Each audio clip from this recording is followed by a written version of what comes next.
وحده والصلاة والسلام على من لا نبي بعده. Ya ibadallah, assalamu alaikum wa rahmatullah. Les meilleures louanges sont inconditionnellement destinées à Allah, Allah l'unique sans fils, que la paix et la bénédiction de la soit sur Muhammad, ainsi que sur sa famille pieuse, ses valeureux compagnons et tous ceux qui le suivront jusqu'au jour de la rétribution. Le Coran est la parole incréée d'Allah, exalté soit-il, révélée sur son prophète Muhammad sallallahu alayhi wa sallam à travers l'ange Gabriel. C'est un livre unique dans sa forme, unique dans son contenu, unique dans sa lecture, mais aussi dans sa mémorisation. Très chers téléspectateurs, mesdames, mademoiselles, messieurs, nous continuons avec nos séries d'émissions sur le Coran al-Karim. Nous allons aujourd'hui nous arrêter particulièrement sur les particularités de la parole d'Allah, exalté soit-il. Ça sera bien sûr dans le cadre de l'entretien de ces programmes. Sur le chemin du Ramadan, c'est aussi votre rubrique, la psalmodie du Coran et la minute du Ramadan. Nous allons naturellement commencer en écoutant, mais surtout en méditant la parole d'Allah, exalté soit-il.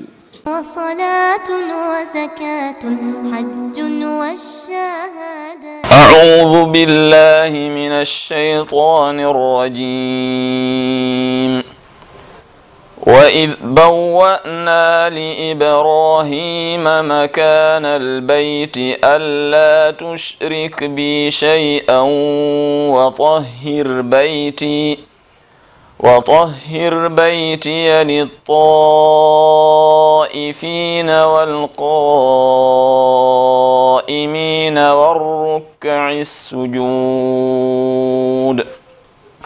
وأذن في الناس بالحج يأتوك رجالا وعلى كل ضامر يأتين من كل فج عميق ليشهدوا منافع لهم ويذكروا اسم الله في أيام معلومات على ما رزقهم من بهيمة الأنعام فكلوا منها وأطعموا البائس الفقير ثم ليقضوا تفثهم وليوفوا نذورهم وليطوفوا بالبيت العتيق ذلك ومن يعظم حرمات الله فهو خير له عند ربه وأحلت لكم الأنعام إلا ما يتلى عليكم فاجتنبوا الرجس من الأوثان واجتنبوا قول الزور حنفاء لله غير مشركين به ومن يشرك بالله فكأنما خر من السماء فتخطفه الطير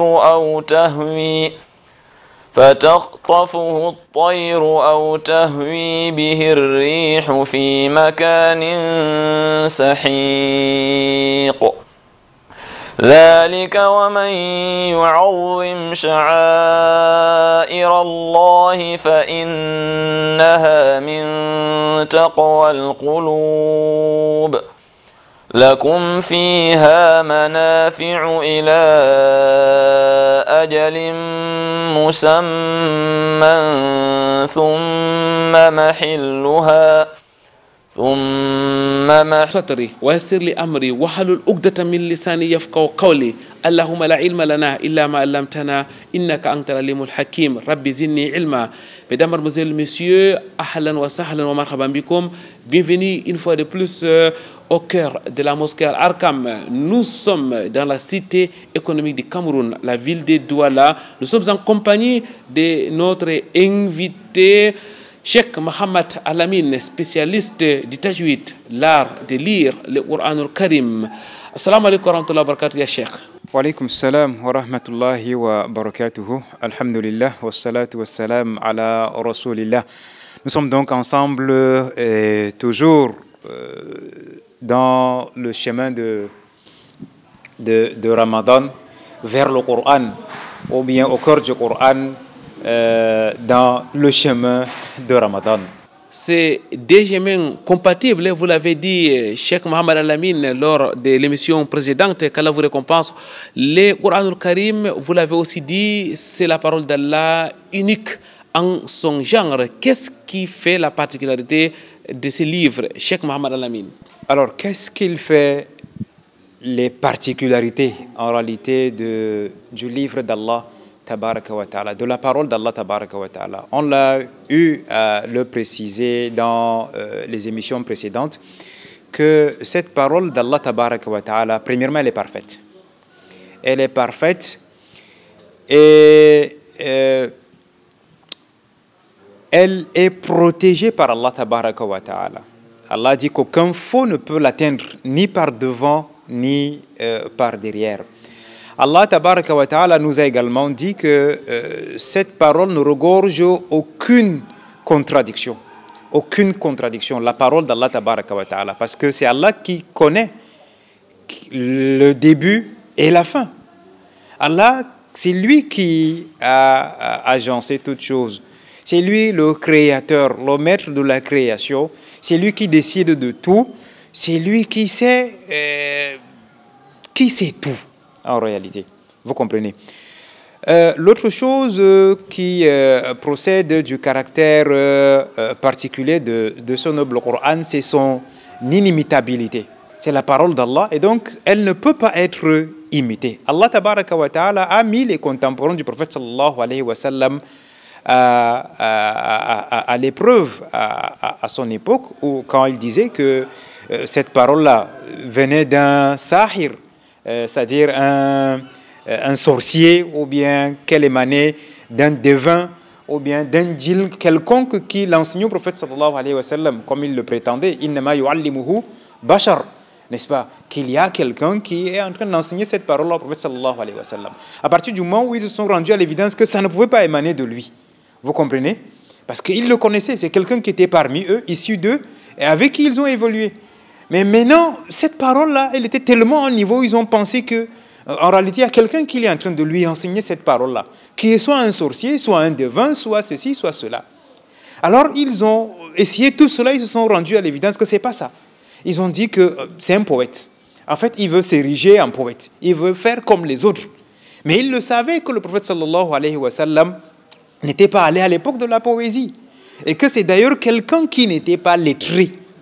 D'accord? C'est quelqu'un qui n'était pas lettré. Le prophète sallallahu alayhi wa sallam était illettré. Et il faudra le préciser. Quand on parle de l'illettrisme du prophète sallallahu alayhi wa sallam, c'est un éloge pour lui. Et c'est justement pour dire aux gens et à l'humanité que ce Coran-là n'émane pas de lui. Et je me rappelle, Ahmed Didat disait que quand il parlait du miracle du Coran, que si les gens prétendent que ce Coran-là provient de Muhammad sallallahu alayhi wa sallam, quelqu'un qui n'a pas été à l'école, quelqu'un qui n'est pas lettré, et ce Coran avec toute sa justesse, avec sa cohérence, si elle émane d'une personne comme celui-ci, c'est qu'effectivement c'est un miracle. C'est un miracle. Mais en réalité, le miracle du Coran, Allah l'a voulu dès le départ. C'est un livre, pas comme les autres, frère Mohamed Al-Amin, vous l'avez dit, c'est un livre unique sur le plan de la forme, que dans le fond, en matière de littérature, frère Mohamed Al-Amin, en matière de législation, le noble Coran reste et demeure quelque chose de spécial. Bien évidemment, parce qu'il émane d'un être qui, on va le dire également, est spécial, et plus que spécial, Allah Tabaraka wa Ta'ala. Donc, au niveau de la forme du Coran, la forme du Coran, on l'a relevé, le Coran est d'un style particulier. C'est-à-dire, ce n'est pas de la poésie. Quand vous lisez certains versets du Coran, vous avez l'impression que c'est de la poésie, n'est-ce pas? Mais souvent, on rompt avec ce style-là. Et on a l'impression que cette fois-ci, on est dans le cadre de la prose, et ce n'est plus ça. Vous comprenez? Ce n'est ni la prose, ni la poésie, ni ceci, ni cela. C'est un style qui est particulier. Je l'appelle simplement le style coranique, n'est-ce pas? C'est le style du Coran. C'est le style du Coran. Et aujourd'hui, les Arabes, vous voyez que la littérature arabe, c'est une littérature qui est très riche. avant l'avènement de l'islam, mais elle s'est densifiée davantage avec la révélation du noble Coran. Et aujourd'hui, les grands spécialistes de la langue arabe partent puiser les règles de la langue, n'est-ce pas, dans le Coran, les règles de la langue dans le Coran. Parce que les agencements qu'il y a dans le Coran, la cohérence, on le comprend effectivement que ça, ce n'est pas un être humain. Ça, ce n'est pas un être humain, n'est-ce pas? Et c'est comme Allah l'a dit qu'il n'y a pas de contradiction dans ce Coran-là. Ça, c'est sur le plan de la forme et on peut suffisamment le développer. Mais au-delà de cette forme-là, il y a également la cohérence dans son contenu. Cohérence et spécificité aussi dans son contenu, vous l'avez dit, frère Mohamed Al-Amin. Nous allons d'abord introduire notre rubrique, la minute du Ramadan, avant de revenir sur la particularité dans la forme, dans les fonds, je voulais dire, du Coran al-Karim. الحمد لله الذي فرض الصيام لتطهير النفوس من الآثام والصلاة والسلام على من أرسله الله رحمة للأنام وعلى آله وصحبه الكرام ومن تبعهم على نهج الإسلام إلى يوم البعث والقيام. Après quoi, chers frères, chers sœurs en islam, Assalamu alaikum wa rahmatullahi wa barakatuh. Dans le cadre de la minute du Ramadan, aujourd'hui, nous allons nous focaliser sur la place du jeûne et ses mérites en général. Nous savons que le jeûne occupe une place de choix dans notre religion parce qu'il fait partie intégrante des piliers fondamentaux de l'islam, comme l'a rapporté Imam al-Bukhari selon Ibn Omar, où le prophète sallallahu alayhi wa sallam a dit « Buni al-Islam ala khamsin » L'islam est bâti sur 5 piliers fondamentaux et le prophète sallallahu alayhi wa sallam a cité entre autres la double attestation de foi et également l'accomplissement de la prière, l'octroi de l'aumône légale et le jeûne du mois de Ramadan et enfin le pèlerinage pour ceux qui en ont les moyens. Vous voyez donc que le prophète sallallahu alayhi wa sallam a cité parmi les piliers fondamentaux de l'islam le jeûne du mois de Ramadan. Et parmi les mérites du jeûne, c'est que le jeûne est un bouclier contre l'enfer, contre les passions débordantes et contre la débauche. Parce que dans un hadith rapporté par Abu Hurayra radiyallahu ta'ala an, le prophète sallallahu alayhi wa sallam dit « As-sawmu junnatun wa hisnun hasinun minan nar » Le jeûne est un bouclier contre et une citadelle contre l'enfer. Et dans un autre hadith, le prophète sallallahu alayhi wa sallam va plus loin en disant que le jeûne nous éloigne même de l'enfer. Parce que man sama yawman fi sabilillahi ba'adallahu wajhahu anin nari sab'ina kharifa. Celui qui jeûne pendant un jour sur le sentier d'Allah subhanahu wa ta'ala, tout en recherchant la satisfaction et la récompense auprès d'Allah subhanahu wa ta'ala, Allah va éloigner son visage de l'enfer d'une distance de 70 automnes ou encore 70 ans. Et dans un autre hadith, le prophète sallallahu alayhi wa sallam nous dit que le jeûne nous éloigne des passions débordantes et de la passion lorsqu'il interpelle le jeûne en ces termes. Ya ma'ashara shabab man istata'a minkum al-ba'ata falyatazawwaj wa man lam yastati' fa alayhi bis-sawmi fa innahu lahu wija. Donc vous le jeune, celui d'entre vous qui a la possibilité de se marier, qu'il se marie. Et celui qui n'en a pas, alors qu'il multiplie le jeûne, parce que le jeûne sera un bouclier pour lui contre la débauche. Et un poète l'a si bien repris en ces termes lorsqu'il dit « As-sawmu junnatun minan nirani wa innahu al-wija'u lish-shubbani » Et également, le jeûneur a toute une porte dédiée à lui dans le paradis. Cette porte-là est dénommée Ar-Rayyan, comme disait le prophète sallallahu alayhi wa sallam. Inna fil jannati baban yuqalu lahu Ar-Rayyan. Il y a dans le paradis toute une porte qui est dédiée aux jeûneurs et seuls les jeûneurs accéderont au paradis par cette porte-là.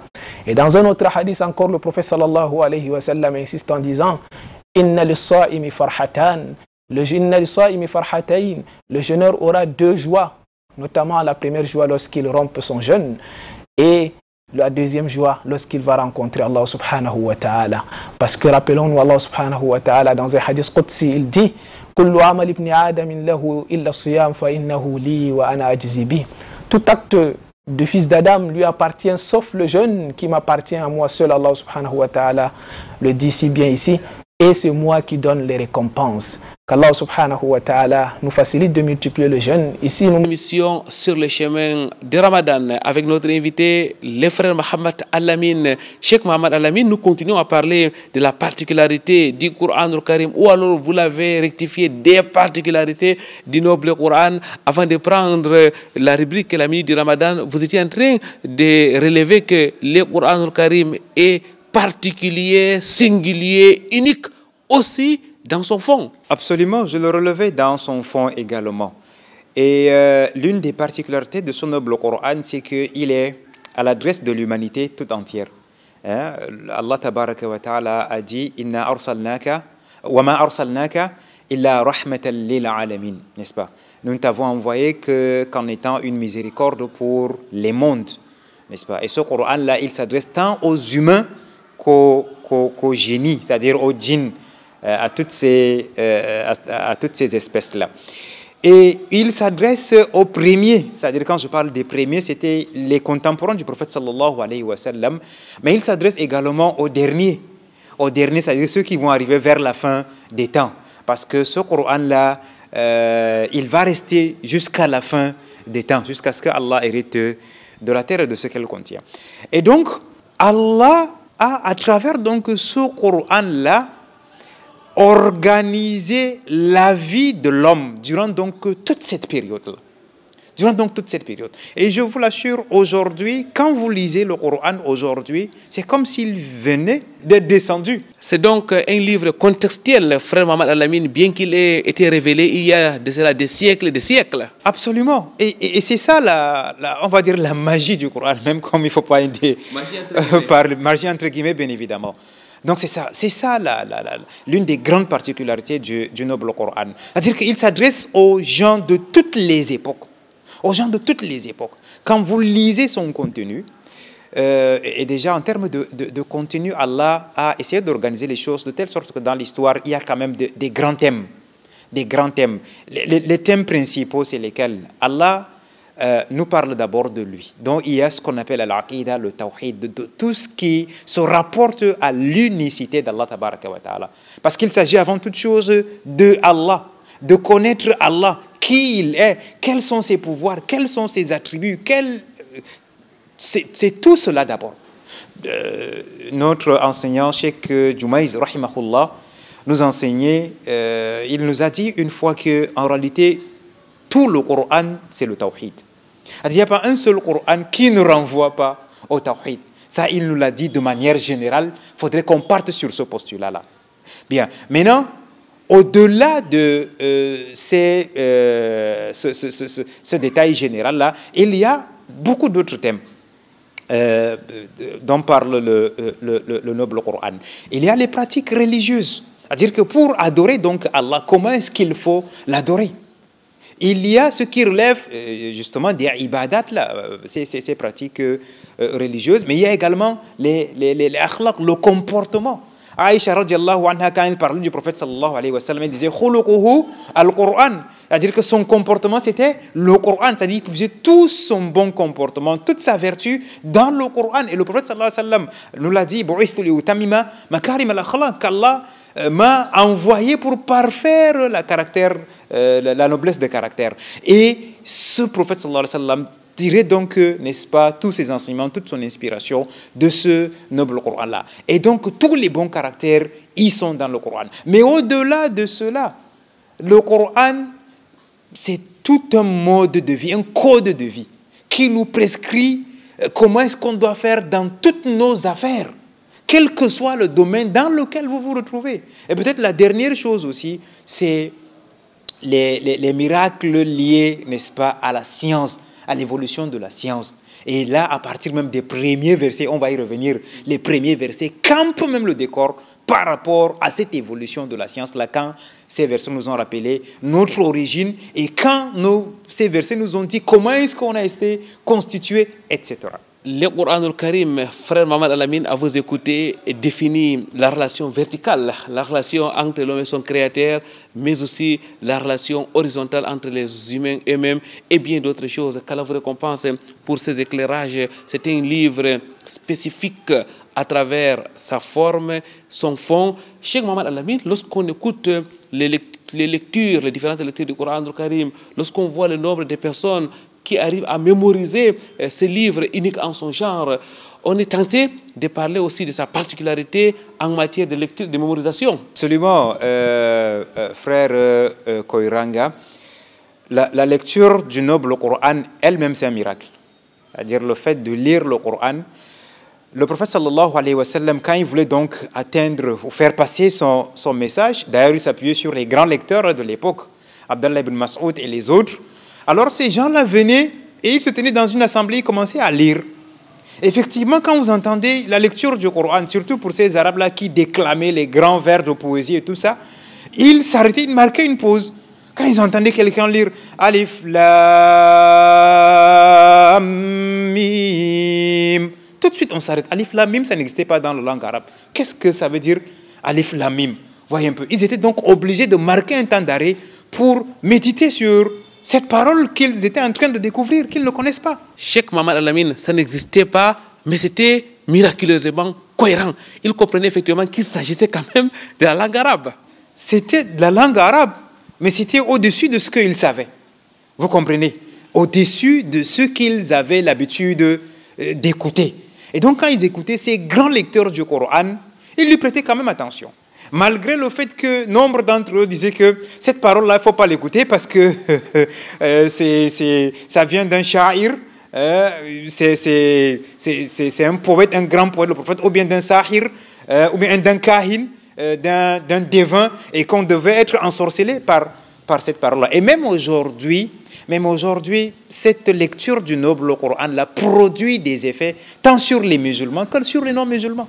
C'est-à-dire quand quelqu'un entend... J'ai écouté un documentaire sur les spécialistes de la musique. Ils étaient abasourdis à l'écoute du Coran, dans la lecture du Coran de certains lecteurs. Quand ils écoutent, il y a un peu de tout. Tous les accords musicaux, n'est-ce pas, qu'ils connaissaient se retrouvaient dans le Coran. C'est quelque chose qui était d'une certaine harmonie. Et là, ça participe effectivement de cet aspect miraculeux du noble Coran. Les gens sont intéressés juste à l'islam à cause de la lecture du Coran. À cause de la lecture du Coran. Et donc, c'est un miracle. Un miracle également du point de vue de la mémorisation du noble Coran. Le Coran, aujourd'hui, a été et est le seul livre, un livre de plus de 600 pages, qui soit mémorisé par des milliers de millions de personnes. Alors, c'est vraiment miraculeux, ça. Un livre de plus de 600 pages. Voyez-vous, vous avez rappelé, j'ai écrit la clé du Tajwid. Je dis la clé du Tajwid. Le Tajwid à la portée de tous. Je m'étais appuyé sur la clé du Tajwid, c'est pour ça que la clé du Tajwid est restée. Alors, aujourd'hui, demandez-moi de répéter juste mon introduction ou le premier paragraphe de mon introduction, je suis incapable. Donc, on peut être auteur d'un livre, on ne peut pas, mémoriser une partie de ce livre-là. Mais le Coran, plus de 600 pages, avec des thèmes aussi variés que divers, les gens lisent le Coran là et le mémorisent. Et c'est toutes les catégories de personnes, partant des enfants, il y a des enfants de 6 ans ou peut-être moins qui ont mémorisé le Coran, jusqu'aux vieillards. Il y a des gens qui atteignent l'âge, on a vu à travers les réseaux sociaux, n'est-ce pas, les femmes de 80 ans, finir la mémorisation du Coran à cet âge-là.